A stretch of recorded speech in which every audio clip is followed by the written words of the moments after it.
नमस्कार, आदाब, सत श्री अकाल। मैं हूं मनोज नारायण सिंह और आप देख रहे हैं मंथन टुडे।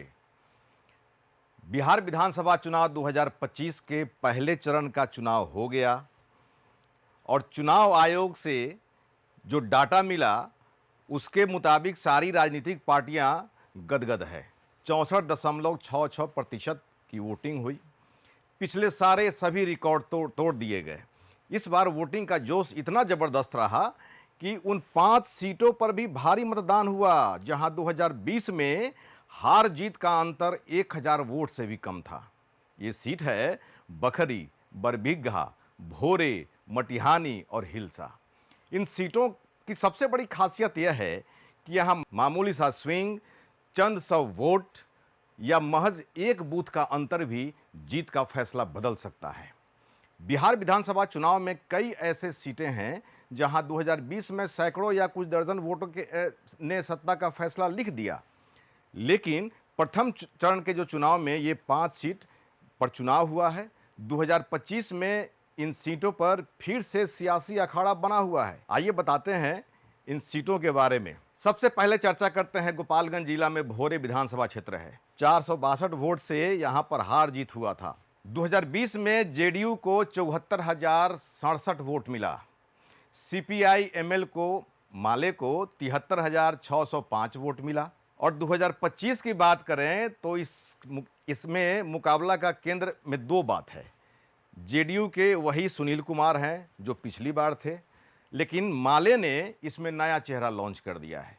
जेएनयू के छात्र संघ के पूर्व अध्यक्ष धनंजय को फील्ड में उतार दिया। यह सीट संवेदनशील जरूर है। थोड़ा सा भी स्विंग अगर होता है तो यह पूरा खेल उलट सकता है। दूसरा है शेखपुरा जिला का बरबीघा। 113 वोट ने यहां पर जीत लिख दिया था। 2020 के रिजल्ट की अगर बात करें तो सबसे चर्चित करीबी जीतों में से एक है ये। यहां पर जेडीयू के प्रत्याशी को 39,878 वोट मिला था। कांग्रेस को 39,765 वोट मिला था। 2025 में यहां पर त्रिकोणात्मक मुकाबला हो गया है। जेडीयू से नया उम्मीदवार हुए हैं कुमार पुष्पंजय। कांग्रेस ने दोबारा भरोसा किया है त्रिशूलधारी सिंह पर, लेकिन इसमें एक इंडिपेंडेंट एक प्रत्याशी आ गए हैं, पूर्व विधायक सुदर्शन कुमार। यहां से निर्दलीय यहां से चुनाव लड़ रहे हैं। ये तीसरी बार यहां से चुनाव लड़ रहे हैं, लेकिन ये पूरे समीकरण को पलट सकते हैं, इस बात की ऐसी चर्चा हो रही है। बेगूसराय का बखरी, बहुत कम अंतर से नई रणनीति के साथ हाई प्रोफाइल टक्कर यहां पर हुआ था।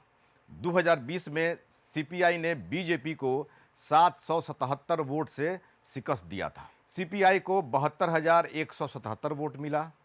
बीजेपी को 71,400 वोट मिला। 2025 का थोड़ा समीकरण देख लेते हैं। यह सीट एलजेपी रामविलास के खाते में गया है। यहां से अब एलजेपी रामविलास पासवान के संजय पासवान चुनाव लड़ रहे हैं।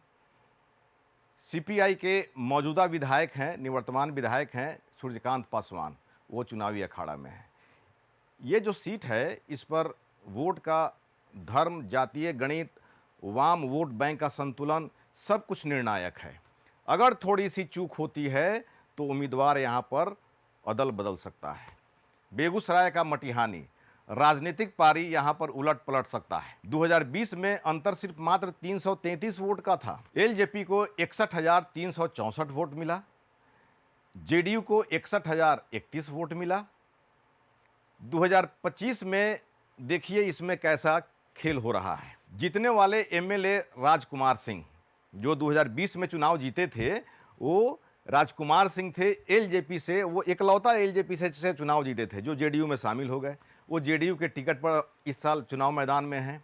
और पिछली बार जो जेडीयू के उम्मीदवार थे नरेंद्र कुमार सिंह उर्फ बोगो, इस बार आरजेडी के टिकट पर हैं। मतलब खिलाड़ी वही, जर्सी बदल गई। वोटर भी उलझन में, मुकाबला दिलचस्प हो गया है। नालंदा जिले में हिलसा विधानसभा क्षेत्र, ये 2020 में यहां पर जीत हार का अंतर सिर्फ 12 वोट का था। जेडीयू के प्रत्याशी को मिला था 61,848 वोट और आरजेडी को मिला था 61,836 वोट। 2025 में दोबारा यही लोग आमने सामने हैं। यहां हर बूथ पर हर वोट और हर समीकरण निर्णायक है।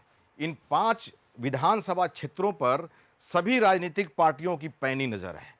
खास करके वो राजनीतिक पार्टियां जो यहां से चुनाव लड़ रही है, क्योंकि पिछली बार इन विधानसभा क्षेत्रों ने कहीं ना कहीं पार्टी को कहीं पर राहत दिया तो कहीं पर डैमेज किया।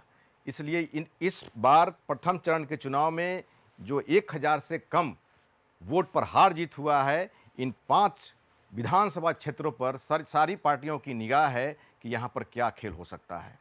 फिलहाल इतना ही। बने रहिए मंथन न्यूज़ के साथ। ऐसे ही निष्पक्ष पत्रकारिता देखने के लिए देखते रहें मंथन टुडे। बहुत बहुत शुक्रिया।